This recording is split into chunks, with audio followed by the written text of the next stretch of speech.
నమస్తే. శ్రీ మాత్రే నమః. శ్రీ గురుభ్యో నమః. ఆదిత్యాయ సోమాయ మంగళాయ బుధాయ చ గురు శుక్ర శనిభ్యశ్చ రాహవే కేతవే నమః.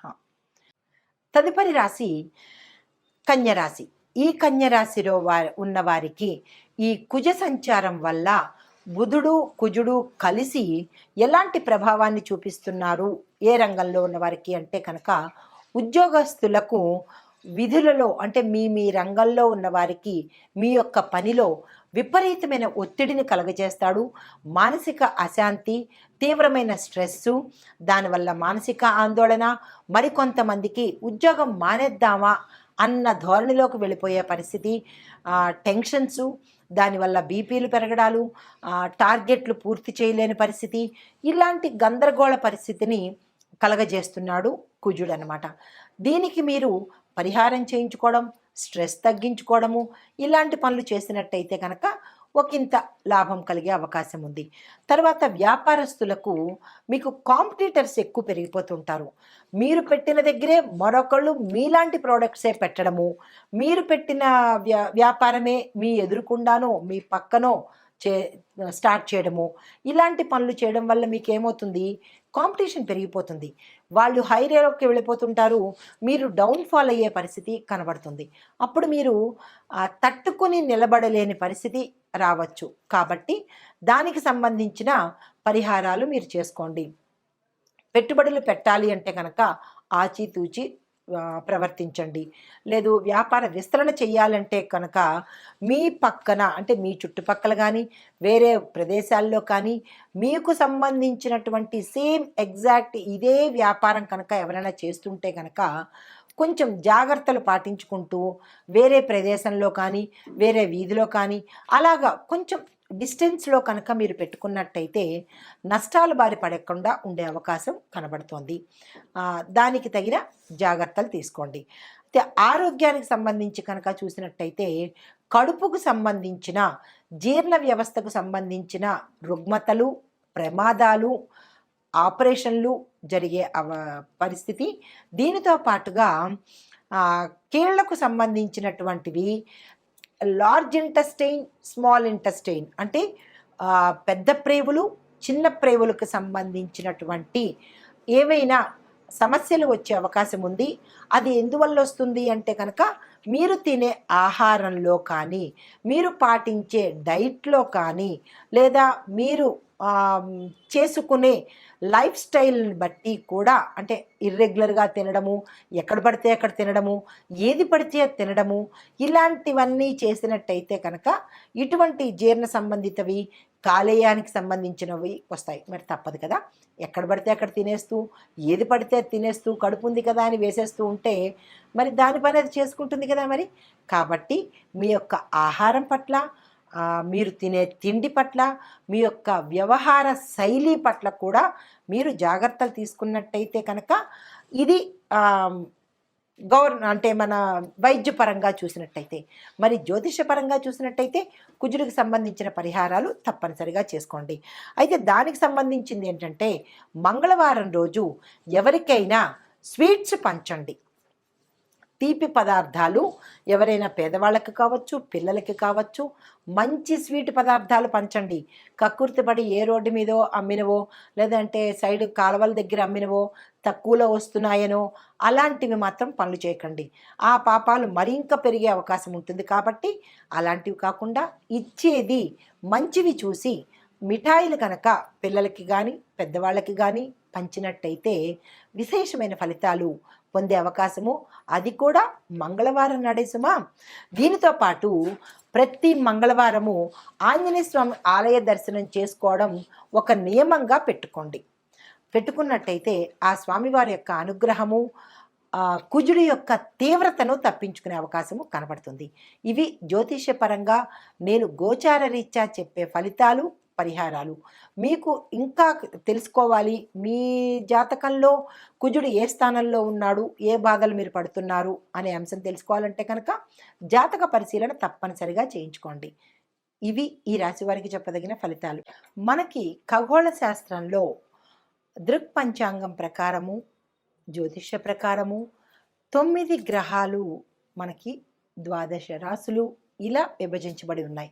అయితే ఒక్కొక్క గ్రహానికి ఒక్కొక్క ప్రత్యేకత, ఒక్కొక్క విశిష్టత, వాళ్ళిచ్చే ఫలాలు, పరిహారాలు ఎలా ఉంటాయి అనేది ఒక అంశమైతే, ఒక్కొక్క గ్రహానికి శని గ్రహానికి, రాహుకేతువులకి, కుజుడికి, రవికి, చంద్రుడికి ఇలా వారి వారి యొక్క ప్రత్యేకతలు వారివి అయినప్పుడు వారు ఈ రాసుల మీదకి పరిగణలోకి తిరుగుతున్నప్పుడు ఉదాహరణకి కుజుడు ఇప్పుడు మిథున రాశిలోకి వస్తున్నాడు అంటే ఆయన యొక్క ఫలితాలు ఒక్కొక్క రాశిలో ఎలా ఉంటాయి. ఇది కామన్, ప్రతిసారి మనకి ఖగోళంలో ఈ మార్పు చేర్పులు జరుగుతూ ఉంటాయి, తిరుగుతూ ఉంటారు. అప్పుడు తిరుగుతున్నప్పుడు మనకి ప్రత్యేకంగా ఒకరోజు ఒకలాగా, ఒక వారం అంతా ఒకలాగా, ఒక నెలంతా ఒకలాగా, ఇలాగా వారి యొక్క పరిభ్రమణను బట్టి, వారి యొక్క గమనాన్ని బట్టి మనకి స్థితిగతులు మారిపోతూ ఉంటాయి, ఆరోగ్యాలు మారిపోతూ ఉంటాయి. లేదా మన యొక్క ఫలితాలు ఒకరోజు ఒకలాగా, ఒకరోజు ఇంకొకలాగా, ఆకస్మికంగా ధనం రావడము, ఆకస్మికంగా ధనం పోవడము, ఇలాంటి చిన్న చిన్న అంటే దుష్ప్రభావాలు, మంచి ఫలితాలు కూడా ఇస్తూ ఉంటారు. అందులో భాగంగా ఇప్పుడు ప్రస్తుత అంశము కుజుడు మిథున రాశిలోకి ప్రవేశించేటప్పుడు ఎలాంటి ఫలితాలు ఇస్తున్నాడు, అది మేషాది ద్వాదశ రాశుల వారికి ఎలా ఉండబోతోంది అనే దాన్ని చెప్పుకునేదానికి ముందు కుజుడు అనేది ప్రత్యేకమైన గ్రహం అన్నమాట. అంటే జ్యోతిష శాస్త్ర ప్రకారము కుజుణ్ణి అంగారకుడు అంటారు. అంటే ఆయన ఎర్రని రంగు కలిగిన వాడనమాట. అయితే ఈ గ్రహాలన్నిటిలోకు ఈ కుజగ్రహానికి కొంచెం భయపడతారు. ఎక్కడ భయపడతారు అంటే ఆరోగ్యరీత్యా కొంతమందికి ప్రభావాన్ని చూపిస్తాడు, వివాహానికి సంబంధించి విపరీతమైన ప్రభావాన్ని చూపిస్తాడు. అంటే ఈ కుజగ్రహానికి అధిపతిగాను మనం సుబ్రహ్మణ్యేశ్వర స్వామిని ఎక్కువగా పూజిస్తూ ఉంటాం అన్నమాట. అంటే సర్పరూపంలో ఉన్న సుబ్రహ్మణ్యేశ్వర స్వామి అధిదేవత, అంటే కుమారస్వామి అధిదేవతలుగా మనం పూజన చేస్తాము. అయితే ఈ కుజగ్రహానికి ఎందుకు మనం ఇంత భయపడతాము అంటే కనుక గ్రహాలకు అధిపతిగా ఈయన్ని మనం కొలుస్తాము. కుజగ్రహము గ్రహాలన్నిటికీ కూడా అధిపతి అన్నమాట. అయితే ఈ గ్రహము రక్తము, బలము, భూమి మీద ఎక్కువగా ప్రభావం చూపిస్తుంది. అంటే ఒక మనిషి శరీరంలో రక్తం మీద, అంటే రక్తం తక్కువగా ఉండడము, రక్తానికి సంబంధించిన దోషాలు రావటము, ఇలాంటి వాటి మీద చూపిస్తుంటాడు. మరొక దేని మీద చూపిస్తాడు మనిషి మీద, బలం యొక్క, అంటే బలం అంటే శక్తి మీద అనమాట. కొంతమంది ఒక్కొక్కసారి అంటుంటారు మాకు శక్తి లేదండి, బలం లేదండి అంటారు. అంటే వారికి కుజుడు బలహీనంగా ఉన్నాడు అని అర్థం అన్నమాట. అంటే బలం లేకపోవడము, రక్తహీనత రావడము, అది వైద్య పరిభాషగా మనం ఏమనుకుంటాము, రక్తహీనత, ఐరన్ లోపము అనుకుంటాము. ఆధ్యాత్మిక పరంగా చూసుకున్నట్టయితే కుజుడు కనుక ఎక్కువ ప్రభావం చూపిస్తే, కుజుడు దుష్ప్రభావాన్ని చూపిస్తే కనుక ఇటువంటి రుగ్మతలు రావడము, బలహీనంగా ఉండడము. అయితే ఇది మనిషి ప్రకారంగా. మరి భూమి మీద ఎలా చూపిస్తాడు అంటే కనుక భూమి బేట్లు వారిపోవడము, పంటలు సరిగా పండకపోవడము, వాతావరణంలో విపరీతాలు సృష్టించబడ్డము, ఇలాంటి వాటి యొక్క ప్రభావం కలిగింది అంటే అది తప్పనిసరిగా కుజుడి యొక్క పరిహారం, అంటే కుజుడి యొక్క ప్రవర్తన అని మనకి అర్థమవుతుందన్నమాట. అయితే ఈ అంగారకుడు తన దిశను మార్చుకుంటున్నప్పుడు కూడా ఇటువంటి ప్రభావాలు ప్రతి ఒక్క రాశి మీద కనిపిస్తూ ఉంటాయి. ఈ సందర్భంలో ఈ అంగారక గ్రహము, అంగారకుడు అంటే కుజుడు అన్నమాట, ఈ క్షీణించడం వల్ల, బలహీనపడడం వల్ల, ఒక్కొక్కసారి క్షీణించినప్పుడు కూడా బలహీనపడినప్పుడు విపరీత పరిణామాలు కొందరికి కలిగితే కొందరికి సామాన్యమైన ఫలితాలు కనబడుతూ ఉంటాయి. అయితే ఇలా జరిగినప్పుడు చాలామంది ఏమని అడుగుతుంటారంటే, మేము ఏమేం పరిహారాలు చేసుకోవాలి, మేము ఎట్లా ఉండాలి, మేము ఏం మార్చుకోవాలి అనే సందేహాలు మన ప్రేక్షకులకు కలుగుతుంటాయి. అయితే ఇప్పుడు ఈ ఏ సమయంలోంచి మనకి ఈ కుజుడు వచ్చాడు అనేది ప్రత్యక్షంగా నేను చెప్తాను. ఈ గ్రహ మార్పు అనేది ఎవరికి అధిపతి అంటే, కుజుడు మేషరాశికి, వృశ్చిక రాశికి అధిపతి. ఇలా ఈ గ్రహాలన్నీ కూడా కొన్ని కొన్ని రాశులకు అధిపతి అవుతారు. ఇప్పుడు శనేశ్వరుడు ఉన్నాడు, మకర కుంభాలకు అధిపతి అన్నమాట. అలాగే కుజుడు మేషరాశికి, వృశ్చిక రాశికి కూడా అధిపతి. ఈ అధిపతులు అవ్వడం వల్ల ఒక రకమైన అంటే వారికి ఫేవర్ చేస్తూ ఉంటాడు. ఎవరైతే ఏ రాశులకు అధిపతి అవుతారో ఆ రాశులకి ఫేవర్ చేస్తూ, అంటే ఫేవర్ అంటే మరీ ఎక్కువ ఫేవరిజం కాకుండా కొంచెం సులువు సూత్రాలు ఇస్తుంటాడు. అయితే మిగతా రాశుల వాళ్ళకి ఇవ్వడా అంటే మిగతా రాశుల వాళ్ళకి ఇస్తాడు, కాకపోతే వీరి మీద ప్రభావం ఎక్కువగా ఉంటుందన్నమాట. ఇంకొక పరంగా చూసినట్టయితే కనుక ఈ కుజగ్రహము గత సంవత్సరం అక్టోబర్లో 20వ తారీఖున అంటే 2024 అక్టోబర్లో మిథున రాశిని వదిలేసి కర్కాటకంలోకి ప్రవేశించాడు. కర్కాటకంలోకి ప్రవేశించినప్పుడు ఆ గ్రహస్థానము ఆ ఏడాదంతా ఉంది. అంటే అక్టోబరు, నవంబరు, డిసెంబరు, జనవరి వరకు ఉంది. జనవరి 21 నుంచి మళ్ళా తన స్థానాన్ని మార్చుకొని 25 అంటే 2025 ఇప్పుడు ప్రస్తుతం అన్నమాట, జనవరి 21 నుంచి మళ్ళా మిథున రాశిలోకి వచ్చేసాడు. మిథునంలోకి కర్కాటకంలోకి వెళ్ళి మళ్ళా రివర్ట్ అయ్యి మళ్ళీ మిథునంలోకి వచ్చాడనమాట. ఈ మిథునంలోకి రావడం వల్ల ఎటువంటి పరిణామాలు చోటు చేసుకుంటున్నాయి, వెళ్ళినవాడు మళ్ళీ వెనక్కి తిరిగిపోయాడు. తిరగడం వల్ల ఏమైంది, ఎట్లాంటి పరిణామాలు చోటు చేసుకుంటున్నాయి అనే అంశంలో కనుక మనం చూసినట్టయితే, ఈ విషయాన్ని పరిశీలించేదానికి ముందుగా మీకు ఒక చిన్న విషయం చెప్తాను. అదేంటంటే, కుజుడు బలహీనంగా ఉన్న వారిలో ఏమిటి లోపాలు మనకి మన వ్యక్తిగతంగా పరిశీలన చేసుకోవచ్చు. అది ఎలా పరిశీలన చేసుకోవాలి అనేది ఒక్కొక్క పాయింట్ చెప్తాను, వినండి. మనలో ఆత్మవిశ్వాసం పోతుంది. అంతవరకు కాన్ఫిడెంట్గా ఉంటాం. ఎస్, నేను ఏదైనా చేయగలను అని కాన్ఫిడెన్స్ ఉంటుంది. ఎప్పుడైతే కుజుడు బలహీనపడ్డాడో అప్పటి వరకు బాగున్న వాళ్ళు ఏమంటారు, నేను ఈ పని చేయలేను, నేను చాలా బలహీనంగా ఉన్నాను, నాకు అసలు బాగోలేదు, నేను చేయగలనా అని ఒక నిరాశలోకి వెళ్ళిపోతారనమాట. అప్పుడు మనం ఏం గ్రహించుకోవాలి, ఓహో కుజుడు బలహీనపడ్డాడు అని ఒక చిన్న ఇండికేషన్ అనమాట. దీనితో పాటుగా ఏమిటి, తొందరగా అనారోగ్యం పాలైపోతారు. రెండో పాయింట్, ఫ్రీక్వెంట్గా హెల్త్ ఇష్యూస్ వస్తుంటాయి. జలుబు, దగ్గులు, ఇలాగ ఏవేవో హెల్త్ ఇష్యూస్ వస్తుంటాయి. అలాంటప్పుడు కూడా మనం ఏం గమనించుకోవాలి, కుజుడు బలహీనపడ్డాడు అనే అంశాన్ని పరిశీలన చేసుకోవాలి. మూడో పాయింట్ ఏంటంటే, ఏ నిర్ణయాలు తీసుకోవాలన్నా తటపటాయిస్తుంటారు. అది ఎవరైనా విద్యార్థులు కావచ్చు, ఎవరైనా మనిషి ఏదైనా నిర్ణయం తీసుకోవడానికి పదే పదే ఆలోచిస్తుంటాడు. మనం కూడా ఏమనుకుంటుంటాం, ఇది చెయ్యాలా వద్దా, వద్దులే అని కాసేపు, లేదు తప్పనిసరిగా చెయ్యాలి అని మరుక్షణం అనుకుంటాం. మళ్ళా ఏమంటారు, వద్దులే అని డైలమాలో, సందిగ్ధంలో పడతారు. అలాంటప్పుడు మనం ఏమనుకోవాలి, ఇది ప్రతి ఒక్కళ్ళకి ప్రతి జీవితంలోనూ అనుభవంలోకి వచ్చిందే, కావాలంటే మీరు చెక్ చేసుకోండి. అప్పుడు మనం ఏమనుకోవాలి, కుజుడు మనకి బలహీనపడ్డాడు అని మనం వెంటనే గుర్తు తెచ్చుకోవచ్చు. ఇది మూడో పాయింట్. ఇక నాలుగో పాయింట్ ఏంటంటే, ఇంట్లో పిల్లలకు, పెద్దవాళ్ళకి ఇలాగా, చిన్న పిల్లలకి తరచూ అనారోగ్యం రావడం, ఊరికే పడిపోతూ ఉండడము, ఊరికే దిష్టి తగులుతూ ఉండడము, వారు ఏ పని మీద ఇంట్రెస్ట్ చూపించకపోవడము, కడుపు నొప్పని, తలనొప్పని ఏదో సాకులు చెప్తూ ఉండడము, ఇలా వాళ్ళు ప్రవర్తిస్తున్నారు అంటే కనుక తల్లిదండ్రులకి వెంటనే గుర్తుకు రావాలి, ఏమని, మనకి కుజుడు కుజుడు బలహీనంగా ఉన్నాడు అనే అంశాన్ని గుర్తు తెచ్చుకోవాలి. ఇది నాలుగో పాయింట్ అన్నమాట.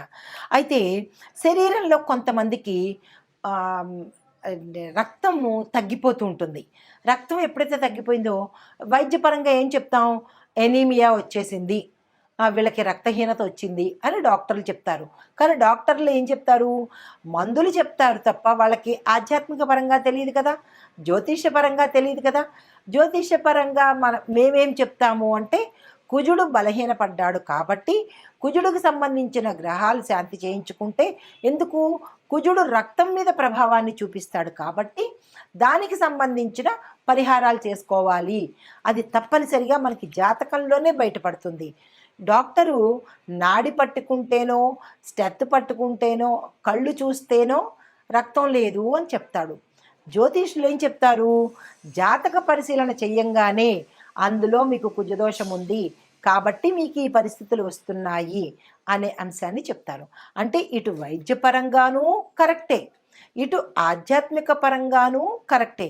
రెండు మనం తీసుకోవాలి. ఈ రెండు తప్పనిసరి, ఒకటే బేస్ మీద కాకుండా. అయితే దీనికి మనం ఏం చేసుకోవాలి అంటే కనుక ఎక్కువ క్యారెట్ తీసుకోవాలి. అంటే రక్తం తక్కువ ఉన్న వాళ్ళకి రెమెడీస్ చెప్తున్నాను. క్యారెట్ తీసుకోండి, టమేటాలు తీసుకోండి, బీట్రూట్లు, పప్పు, బెల్లము, ఇటువంటి పదార్థాలు మీరు తీసుకుంటూ ఇవే పదార్థాలు దానంగా ఇచ్చేయండి. అంటే వైద్యపరంగా మీరు ఇవి తింటూ ఉండాలి, ఆధ్యాత్మిక జ్యోతిష్యపరంగా ఇవి దానాలు ఇవ్వాలి. ఇస్తే అటు డాక్టర్ని మీరు సాటిస్ఫై చేసినట్టు, ఇటు గ్రహాలని కూడా సాటిస్ఫై చేసినట్టు అనమాట. గుర్తుపెట్టుకోండి, ఇవి మీరు దానంగా ఇవ్వాలి. దీనితో పాటుగా సాధ్యమైనంత వరకు డాక్టర్లు ఏం చెప్తుంటారు? ఎక్కువగా మీరు నేల మీద పడుకోండి, దిళ్ళు పెట్టుకోకండి అని చెప్తుంటారు కదా. అది వైద్యపరంగా. అయితే ఇప్పుడు జ్యోతిషపరంగా కూడా మనం ఏం చేయాలి? కుజగ్రహం తక్కువగా ఉన్నప్పుడు, బలహీనంగా ఉన్నప్పుడు తప్పనిసరిగా మీకు ఈ సిమ్టమ్స్ కనపడుతుంటే నేల మీదే పడుకోండి. ఎందుకు అంటే కుజుడు అంటే అంగారకుడు భూమిపుత్రుడు కదా, కాబట్టి భూశయనం తప్పనిసరి అన్నమాట. అప్పుడు కొంత గ్రావిటేషనల్ పవర్గా, అంటే నేను మీకు రెండూ చెప్తున్నాను, ఆధ్యాత్మికంగాను చెప్తున్నాను, అంటే ఆధ్యాత్మికం అంటే జ్యోతిషపరంగాను చెప్తున్నాను, ఇటు వైద్యపరంగాను చెప్తున్నాను. ఈ వైద్యపరంగా కూడా ఏం చేయొచ్చు? మనం నేల మీద పడుకోవచ్చు.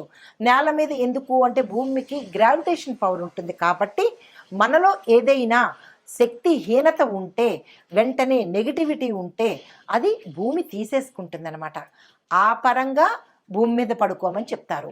ఇటు జ్యోతిషపరంగా అంగారకుడు భూమిపుత్రుడు కాబట్టి భూశయనం చేస్తే మనకి రక్త ప్రసరణ ఎక్కువగా, నరాలు యాక్టివేట్ అయ్యి రక్త ప్రసరణ వృద్ధి అవుతుంది. ఇది రెండు పరంగా చెప్తున్నాను, జాగ్రత్తగా వినుకోండి. దీంతో పాటుగా ఏం చేయొచ్చు అంటే కనుక ప్రతిరోజు సూర్యుడికి నమస్కారం పెట్టాలి, తప్పదు. సూర్యుడికి నమస్కారం పెడితే కొంత పరిహారం కలుగుతుందన్నమాట. దీనితో పాటుగా మరికొంత ఏంటంటే చిన్న చిన్న పరిహారాలు చెప్తాను. ఆ పరిహారాలు జ్యోతిష్యపరంగా చెప్తాను. అది ఇప్పుడు కుజుడు మనకి ఎలాంటి ఫలితాలు ఇస్తాడు అనే అంశాన్ని చూసాం కదా. అయితే ఈ కుజదోష నివారణలు మనం ఆధ్యాత్మిక పరంగా, జ్యోతిష పరంగా ఎలా చేసుకోవాలి అనేది ఒక్కొక్క పాయింట్గా చెప్తాను. వీలైతే నోట్ చేసుకోండి, లేదా అంటే మళ్ళా చూసుకోండి. చాలా మోస్ట్ ఇంపార్టెంట్ అయిన రెమెడీస్ నేను మీకు అందిస్తున్నాను. కుజదోష నివారణకు శివాలయంలో ఏకాదశ రుద్రాభిషేకం చేయించుకోవాలి. మొదటి పాయింట్. 7 మంగళవారాలు చేయించుకోవాలి. మీకు సందేహం రావచ్చు ఎన్నిసార్లు చేయించుకోవాలి అని. 7 మంగళవారాలు శివాలయంలో ఏకాదశ రుద్రాభిషేకం చేయించుకోవాలి. మొదటి పాయింట్. అది ఎప్పుడు చేయించుకోవాలి? ఉదయం 7 గంటల లోపల. ఇది ఫస్ట్ పాయింట్. తరువాత నాగుల పుట్టను దర్శనం చేసుకొని పుట్టమన్ను చెవికి ధరించాలి. ఇది రెండో పాయింట్, తప్పనిసరిగా చేసుకోవాలి. మూడో పాయింట్, ఆదివారం నాడు ప్రతిరోజు అంటే ప్రతి ఆదివారం నాడు సాయంత్రం 4:30 గంటల నుంచి 6 గంటల లోపుగా నిమ్మకాయ డొప్ప మీద దీపారాధన చెయ్యాలి. తరువాత సుబ్రహ్మణ్య అష్టకం చదవాలి, తప్పనిసరి. గుర్తుంది కదా. తరువాత 3వ పాయింట్, కుజదోష నివారణకు 12 రోజుల పాటు 9 సార్లు 12 రోజులు అంటే ఒక్కొక్క రోజు 9 సార్లు సుబ్రహ్మణ్యేశ్వర స్వామి అష్టోత్తర శతనామావళి చదవాలి. గుర్తుంది కదా. తరువాత నెక్స్ట్ది అష్టోత్తర రిపీట్ అష్టమూలిక తైలంతో సుబ్రహ్మణ్యేశ్వర స్వామి వారికి దీపారాధన తప్పనిసరిగా చేసుకోవాలి. శని, ఆది, సోమవారాల్లో రాహుకాల సమయంలో మాత్రమే ఈ పనులు చేసుకోవాలి. తరువాత ఇది దీపాన్ని ముట్టించడానికి అంటే దీపారాధన చెయ్యడానికి ఎటువంటి ఒత్తు వాడాలి అంటే మనం రెగ్యులర్గా పెట్టుకునే తెల్ల ఒత్తులు కాదు, ఎర్రని ఒత్తులుతో పాటు ఈ అష్టమూలికా తైలంతో ప్రమిదలో ఈ ఆది, శని, సోమవారాలు. మరి ఒక పరిహారము, శని, ఆది, సోమవారాల్లో అష్టమూలికా తైలంతో సుబ్రహ్మణ్యేశ్వర స్వామి వారికి మట్టి ప్రమిదలో ఎర్రని ఒత్తు వేసి దీపారాధన చేసుకోవాలి. ఎరుపు రంగు కుజుడికి ప్రతీక కాబట్టి, ఇష్టపడతాడు కాబట్టి ఆ పరిహారం తప్పనిసరిగా చేసుకోండి. తరువాత సుబ్రహ్మణ్యేశ్వర స్వామి కరావలంబ స్తోత్రము 11 రోజుల పాటు 80 సార్లు చదవాలి. ఇందులో ఎటువంటి డిస్కౌంట్లు లేవు, ఎటువంటి అమెండ్మెంట్స్ లేవు. మళ్ళా చెప్తున్నాను, కుజగ్రహము చాలా తీవ్రమైన పరిణామాలు ఇస్తాడు కాబట్టి చాలా జాగ్రత్తగా దగ్గర పెట్టుకొని మళ్ళా రాసుకునో లేకపోతే మళ్ళా చూసో ఈ పరిహారాలు ప్రతి ఒక్కరూ, కుజదోషం ఉన్నవాళ్ళు, అందులో ఇప్పుడు నేను చెప్పబోయే ప్రతి రాసుల్లో ఉన్నవాళ్ళు కూడా ఈ పరిహారం చెయ్యాలి.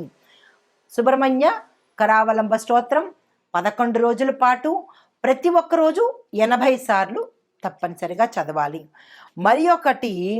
మరి ఒక పరిహారము, కుజదోష నివారణకు సుబ్రహ్మణ్య మాలా మంత్రం అని ఉంటుంది.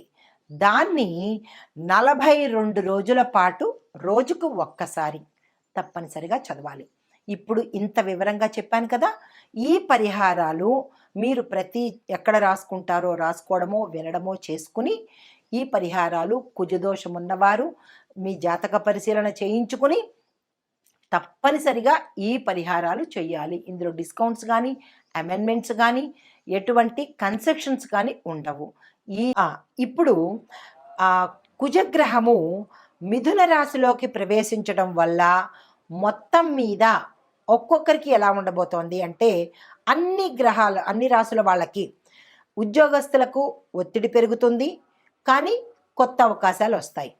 వ్యాపారస్తులకు పెట్టుబడుల్లోనూ మంచి అవకాశాలు వస్తాయి. కొన్ని వ్యాపారాలు నష్టాల్లోకి వెడతాయి. ఆరోగ్యపరంగా చూసినట్టయితే శస్త్రచికిత్సలు జరగడము, హృదయానికి, లంగ్స్కి, తర్వాత జీర్ణ వ్యవస్థకు, ఇలా మేజర్ పార్ట్లకు ఇబ్బంది కలిగే అవకాశం ఉంది. అది జాగ్రత్తలు తీసుకోండి. కుటుంబ పరంగా ఒత్తిడులు, విడిపోవడాలు ఇలాంటి సమస్యలు కనబడుతున్నాయి. అవి జాగ్రత్తలు తీసుకోండి. అయితే ముఖ్యమైన పరిహారాలు ఓవరాల్గా చెప్పదగినది ఏంటంటే, హనుమాన్ చాలీసా ప్రతి ఒక్కళ్ళు 3 సార్లు చదవవలసిందే. తరువాత రక్తదానం తప్పనిసరిగా చేయాల్సిందే. ఎర్రని వస్త్రధారణ ప్రతి మంగళవారము ధరించవలసిందే. గోపూజ, శివపూజ తప్పనిసరిగా చేయవలసిందే. ఇవి ఓవరాల్గా ఈ పరిహారాలు కుజ ప్రభావ సంబంధిత దోషాలు ఉన్నవాళ్ళు తప్పనిసరిగా చేయించుకోవాలి. ఇది మరీ చెప్తున్నాను. ఆ దిశగా మీరు ప్రయత్నం చేయండి. నమస్తే.